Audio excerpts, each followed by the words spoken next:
So welcome back to The Breakdown. So gaya ng sabi ko kanina guys, meron tayong special guest.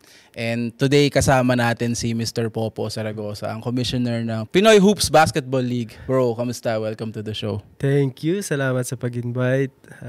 Bro, thank you sa opportunity na nabigay niyo sa akin. Ayan, salamat. So yun, lahat naman tayo mahilig sa basketball and basketball show naman to, brother. So umpisa natin bro, like yung basketball, like paano ka nagsimula? Paano ka nahilig sa basketball? Basketball, ano yan? Siyempre number one na natin sa Pilipinas, 'di ba? Sports, basketball. Nagsimula ako siguro mga mga 8, 9 ganun. Sa Manila kasi halos lahat pinsan ko, mga kapitbahay namin naglalaro basketball. Tapos meron kaming court doon. Maliit lang yung parang yung maliit na bola. Maliit na bola. Doon din ako nagsimula. Hanggang sa yun matuto, hanggang sa medyo nagkaroon ng moves. Saan ka ba sa Pilipinas bro? Saan sa Manila? Sa gitna kami ng Sampaloc tsaka Santa Cruz. Okay.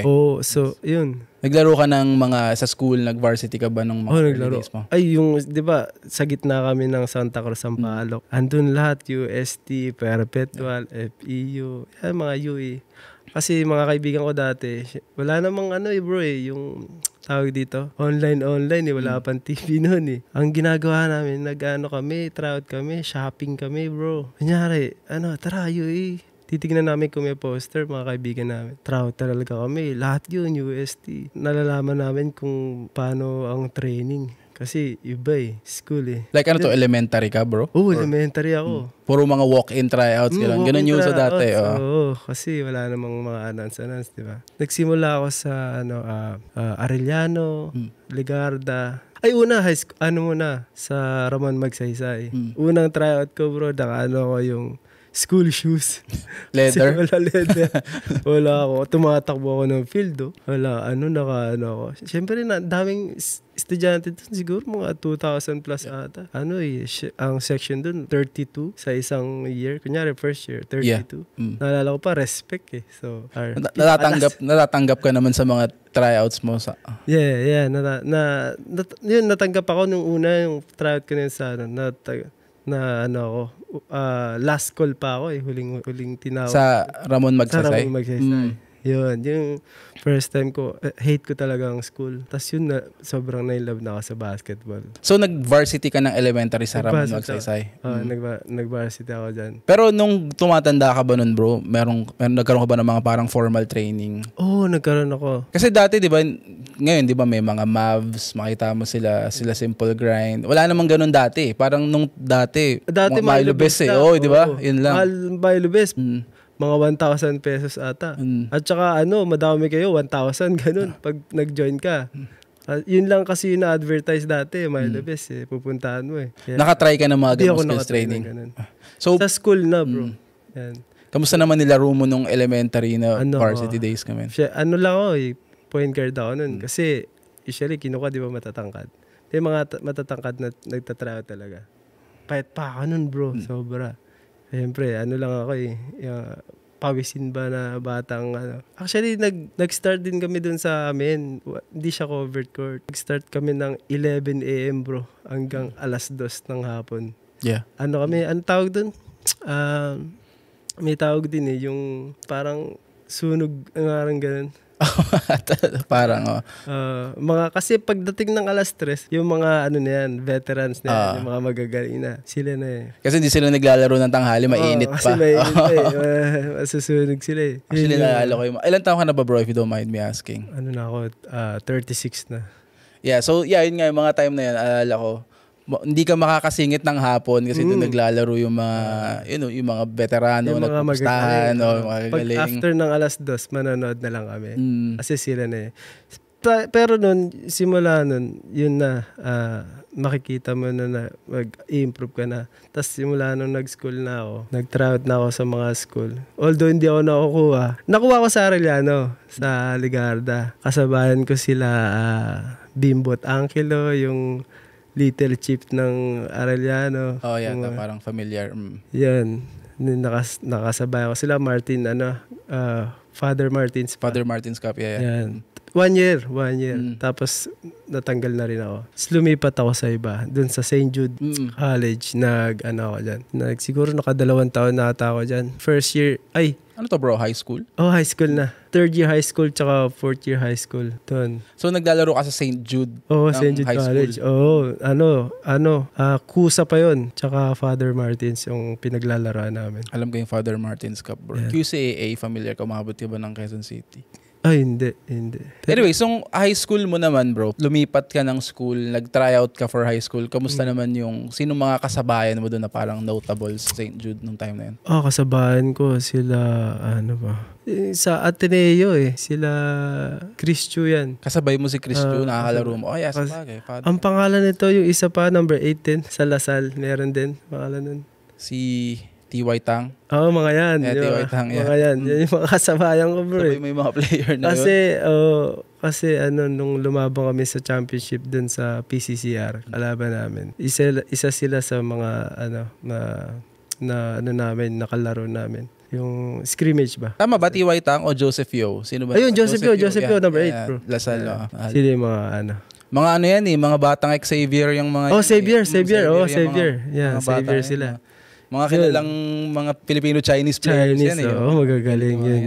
Eventually nag-PBA. Doon ko na experience bro yung taga pag sumusundot. Pwede pala yun.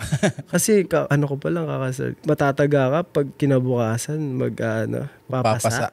Doon. Sabi ko, pwede pala yun. Ayun, isa sa mga technique diba na natutunan ko. Kamusta naman yung parang playing time mo nung high school? Babad ka naman ba? Or May time na tawag dito, naging captain kasi ako . So, minsan babad, minsan reliever. Gusto ko pala itanong bro, kasi obviously bago ka napunta sa school, sabi mo nag-start ka sa mga bara-barangay. Siyempre, magkaiba yung magkaiba yung play style. Oo, iba. Kasi pag bara-barangay, alam naman natin, bara-bara yan. Hindi naman organized yung laruan yan. Paano ka natutong maging point guard sa isang organized basketball sa school? Hindi kasi, yung nasa barangay, totoo yun, yung mga balagbagan ba? Diba? Yung walang, kung basta ipasa mo, itira mo, dribble, ganun. Nung once na nag-tryout na ako, lumawak na yung ko sa basketball. Nakita ko yung difference. Pagbalik ko sa street, yung pustahan, dun mo makikita, sabi, maano mo naman parang yung IQ mo tataas. Yan. Yung mga dating nababantayan mo o binabantayan mo, maganda yung defense mo or kapag yung mga bumabantay sa'yo, naiiwan mo, ganyan. Doon mo ma-feel yung difference Lalo bilang point guard din. Point guard. Alam mo, ang malaking difference is yung reads. Kasi pag nag-start ka sa barangay, point guard ka, ikaw yung madala ng bola. Ang mindset ng mga tao doon basta makascore. Meron pa nga nung bata ako sa Quezon City kasi ako Hindi ako pwedeng mag-pull up, laging kailangan drive lang. Ginagano ako sa lugar namin. Tapos nung naglaro na ako sa school, hindi pala yung basketball wala pa lang ganoon. Parang mas simple pa pala siya, hindi lang siya basta maipasok mo yung bola sa ring. Yeah, hindi. Diba? Matututo ka sa reads lalo bilang point guard. Kunyari, yung tendency ng mga bantay mo, matututunan mo na kung paano. Tapos, kunyari point guard ka, kagaya sa'yo mo point guard ka, tapos hinard screen ka. Alam mo na yung reads tuturo sa'yo kung sa pumunta. Hindi mo matututunan sa barangay. Hindi mo matutunan sa barangay. Totoo yun. Kasi wala namang play. Diba? Hindi naman, kunyari, wala kayong time para mag-prepare for that game. Diba? Basta sabak na agad. Yung mga coach nyo, screen na mo lang to kasi alam ng coach yun lang yung diba? Magaling. Yeah, that's funny. So parang na-adapt mo lang siya dahil sa pag-tryout sa mga na-adapt ko lang siya. Kasi makakakuha ka rin ng technique papasok talaga sa isip mo. Kasi hindi biro yung tryout bro di ba? Yung mga training, kunyari gagawa kayo ng play. Pag nagkamali ka bro, talagang mumurahin ka talaga ng mga coach Sasapak ka nga mababato ka nga ng bola, di ba? Actually, ganun sa atin, minumura yung bata bro. Ang mga coaches, kahit hindi matataas na school, sila. Mas strict pa nga, I think, sa mga yung mga mas mababang mga school. Hindi ganun nga talaga sa atin. Dito bawal yun Bawal murahin yung bata Nag-coach kasi ako ng high school dito. Bawal mo nga tulungan Yung pag babae, nag-coach ako ng girls team na minor. Bawal mong tulungan tumayo kapag nadapa yung Oo, ganun. Bawal mong paluin sa puwet. Pag kahit lalaki, babae. Kaya bro, iba talaga yung iba, game Dito, lalo na dito. Sa Pilipinas, tsaka sa, dito, sa Canada. Or sa iba. Sa college, brother, parang nakapaglaro ka ba? Naglaro ako ng college din. Naglaro ako ng college. Saan ka nakapunta ng college? Na rin ako bali nag 1 year na rin ako sa St. Jude. Dun. Anong liga nilalaroan ng St. Jude sa college? Kusa yan, Father okay. Martins yan. Sa college. Kasi ang dati pa, bro, pag sobrang luma talaga. Tandaan ako. Kasi pag nag-player of the game ka, grabe. Nasa ka lang, yung dyaryo ba? Di ba, walang picture, walang yung video, sobrang may video ka nga sa YouTube, di mo alam na ikaw pala yun pag dinaanan, di ba? Di mo nakita. Kasi galaw lang Oo, salamat. Anyways, yun nga, naglaro ako ng college sa St. Jude. Tapos, MLQU, nakalaban ko, yung mga malapit lang din sa aming school. Hindi siya yung mga, mostly, parang may, class bro Parang class A, yung UAP, NC, gano'n. Yeah. Tapos yun nga yung mga next league, kunyari mga Kusa, yung mga nilalaroan ng mga Team B. Team C, mga gano'n. Yun yung mga, totoo yun. Yung mga nilalaroan ng Team C, Team B. So, 1 year ka lang nag-college? Naglaro ng college? Anong ginawa mo after? Pumunta ka na dito? Pumunta na ako dito. Okay. Early, mga taon yan, bro? 2013, bro. Okay, okay. Tagal na nun. Wala pang iPhone nata. Ay, meron na. 2013 meron na yata Meron na. So, mamaya bro, pag-usapan natin yung, kasi di ba commissioner ka rin ng yan. Pag-usapan natin mamaya. Magko-commercial break lang tayo, guys. Pagbabalik ng The Breakdown.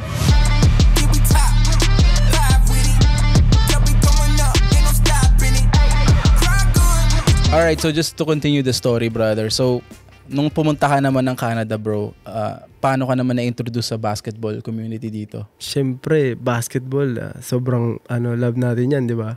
Dati nag-work ako nun, may nag-introduce sa akin, kasi naghanap din ako saan maglalaro. Dumating ako ng November dito sa Canada malamig So, indoor lahat ng Tapos, wala ka pang sasakyan. So, kailangan mo talagang maghanap, magbabas ka. Meron akong nag-introduce sa akin maglaro sa Hoop Dome. Yun yung, pupunta ka ng maaga.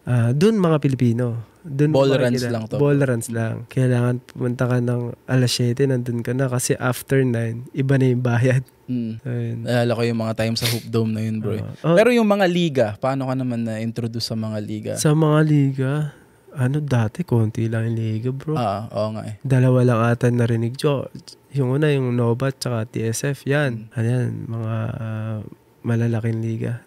Lang yun, mga sulat-sulat lang din yung mga Facebook na walang picture, walang Ayun. Yun nga yung lagi ko sinasabi sa lahat nung nag-guest dito. Si Relly nag-guest dito Parang ang nakita ko, siguro marami kasi sa mga magagaling na player natin, alam mo naman, dumating lang mga pandemic. Diba?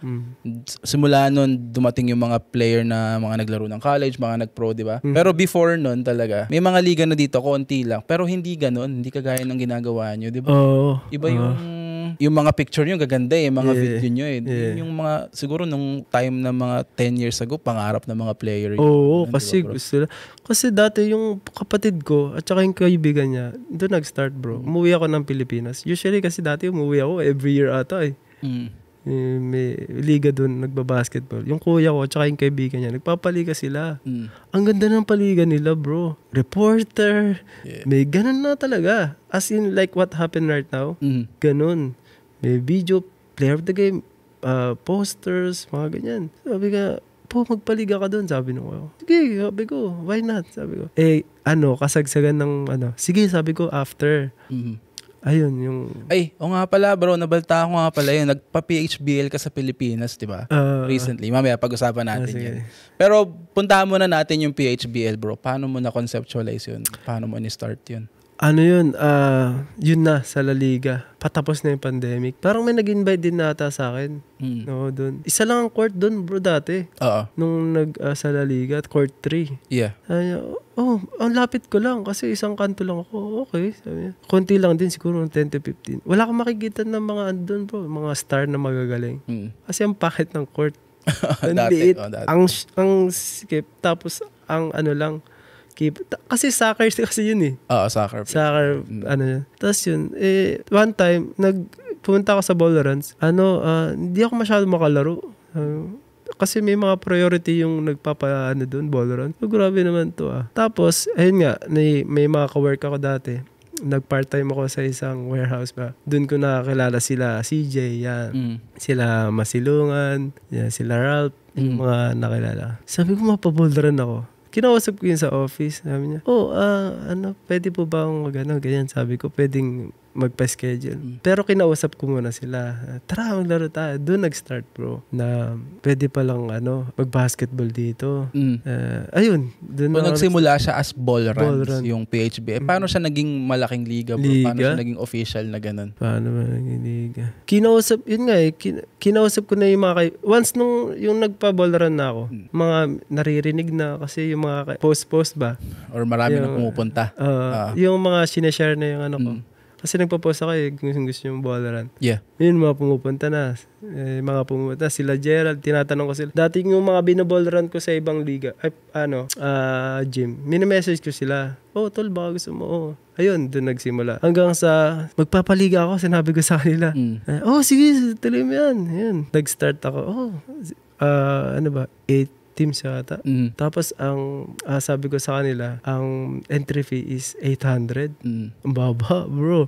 Kasi actually wala pa yun Yung mga pa lang yun sulat lang. Yeah. Yung mga scorebook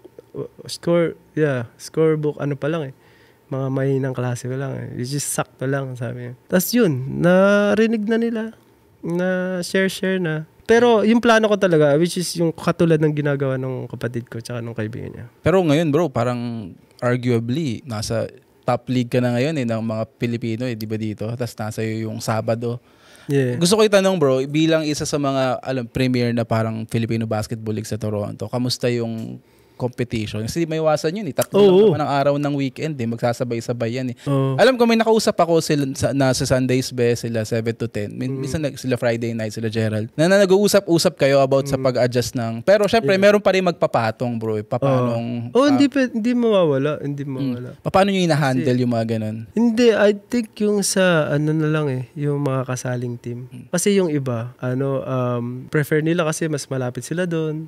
Yung iba, sa kaibigan na rin, ganun. Doon sila lumalapit, kung saan sila sasali. Nagtatanong-tanong na rin sila kung saan nila gusto sumali. Yeah. Yun. Pero ang daming liga, hindi lang naman yung... Dumami na nga ngayon, kahit bro. sa Sabado Ay, yung Saturday parang hindi ko alam, more than 5, 6, 7. Sabado lalo, bro. Oh my God. Sa'yo, marami kang kasabay. Oo, hindi.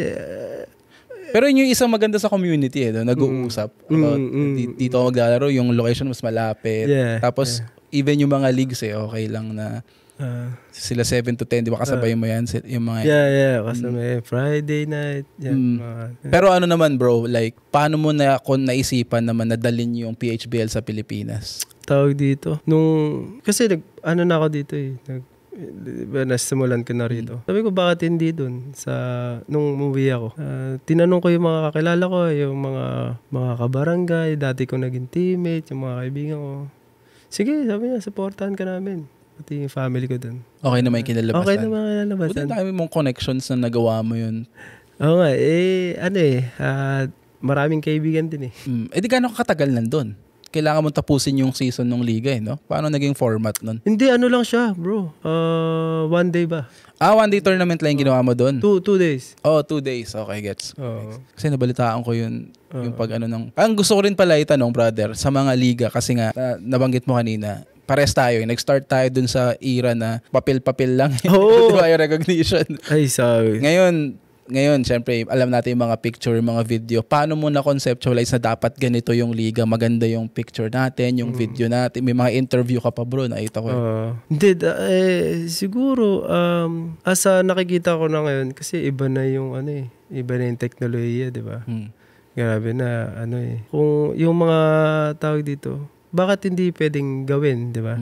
Kahit sa pamamaraan na kaya lang natin, kung bakit hindi pwedeng kagaya ng NBA, kagaya ng PBA. Para sa siguro, kasi malaking bagay sa mga players Makakita sila ng picture nila, video nila, di ba? Kaya alam ko kasi kung ako yung nasa position nila, player experience na din no? Diba? Lalo pag nag-start ka ng dati, alam mo yung Gusto mo, gahanap ka ng sabi ko picture mo sa'yo. pag may liga, di ba? Bro, sabi ko sa'yo, kung pag may mga ganun kang highlights, siguro mga 100 replay mo yun gagawin. Titignan mo, bro, kada pinpoint ng paa mo. Di ba? Kung anong ginawa mo, paano ka tumira. Yun yung mga, na-appreciate ng mga, Yun yung lagi ko rin sinasabi sa mga, kasi tayo sa Canada, although mahilig talaga tayo sa basketball, tayo mga Pinoy, yung buhay natin sa Canada, puro trabaho na lang. Parang work-life balance na lang. And marami talaga sa atin dito, sobrang hilig natin mag-basketball. Ang laking bagay, no? Para kang nag-glorify or binibigyan nila ng importance yung hobby mo. Kakaroon ka ng highlight videos, di ba? Yeah. Ina-interview mo. Yung simple nga lang na nila live stream mo ngayon yung games, eh. Diba? Sobrang laking bagay na para sa mga player na gano'n. Ako natutuwa ako sa gano'n. Kaya kami, dito sa Filipino TV, isa yun sa mga talagang ino-offer namin, na nagagawa namin i-live stream siya na multicam, telecast. Yeah. Na, maganda yun. di ba, tawa ngayon, nakipag-partner sa amin sila GTA Elite, yung mga FBA na para magawa namin yun. And sana magawa pa namin siya sa marami pang mga liga kasi ako, para sa akin, bilang isang basketball person, bro, ang laking bagay nun para sa player, di ba? Kahit hindi na lang para sa'yo. Diba? Yun talaga parang ang sarap lang makita ng gano'n kung player ka, di ba? Sobra. Ano naman, bro? PHBL, bro, hanggang kailan mo balak gawin yan? Hanggang may sasali. Hanggang sa may sasali. Hanggang sa, katulad ngayon, ang ganda nung, kahit konti yung teams ko, maganda yung teams, magaganda yung mga sumali. Manood kayo. Tapos, ano naman yung mga parang, may mga balak ka bang baguhin in the future, mga balak mo idagdag sa PHBL na niluluto, ganyan? Kung ano yung maiisip ba? Kasi isa din yung budget eh. Importante din eh. Kasi ang dami ko naisip, bro. Kaya lang, yun nga, madami yung tao na kakainin. Katulad kung kung pwede nga gawin yung sa NBA, magagawa natin. Kaso, yun nga lang. Too much work. Kailangan mo na maraming tao. Tsaka budget, bro. Budget. Yun, isa pa rin yun. Mga pala, outside of PHBL, nag-e-event ka rin eh. Na, paano mo naisipan na pasukin yung if dinala mo dito yung PBA Moto Club, kalaban yung parang Toronto Select? Ang ganda ng experience yun, bro. Isa sa mga best experience ko yun, yung nadala ko yung dito. Kaya maraming salamat dun sa mga tumulong sa akin para magawa yung event yun. Kaya sobrang nagpapasalamat ako sa kanila. Kasi minsan lang yun, bro. Sa once in a lifetime lang yun, di ba? Pero paano yung mga nililook up natin. Paano mo naisipan na dito yun? Ano tawag dito? Hindi kasi ako yun. May nag-contact sa akin. Kasi nakita nila na nagpapaliga ako. I think yun. Pinessage nila ako. Gusto mo bang ipapuntahin yung dyan?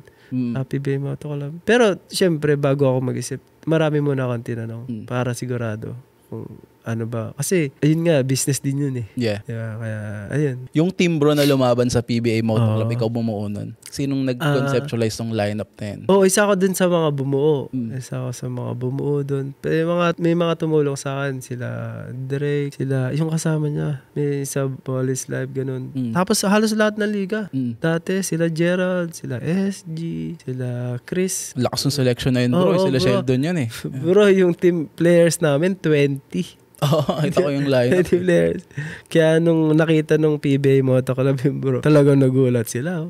Ilan lang kami Tapos yan yung ipang-tatapat ng Toronto. Then na-excite sila. Tsaka puro top player ng may mga PBA players din. Sila Phil Forrester yun. AJ Mandani. Laki lineup na yun. Sobrang solid. Mga NCAA na. Anyways, bro, alam ko sobrang dami pa natin pwedeng pag-usapan. Kaso medyo limited yung time natin. Pero bago tayo magpaalam, bro, meron ka bang mga pasasalamatan, mga shoutouts? Ayun na, nagpapasalamat ako. Unang-una sa'yo, bro, sa bumubuo ng Filipino TV.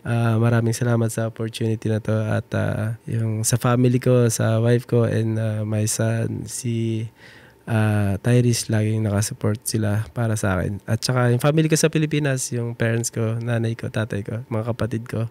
Ayun, mother-in-law, father-in-law. At saka yung mga tumulong sa akin sa Pinoy Hoops, sila Crisel, yan, sila Relly, Sharet. Salamat. Nandiyan kayo palagi. Ayun. Pati kila Boss Jonald, sa Kabalen, Tinuno, ayan sila Ate Tess sa Bistro Manila. Salamat sa inyo. Yun bro, maraming salamat sa oras mo ulit bro. And kung meron akong matutulong bro para sa mga liga, sabihan mo lang Of ako. course. Lagi ako nandyan. Anyways, yun lang brother. Salamat ulit guys at makita-kita ulit tayo next week sa The Breakdown.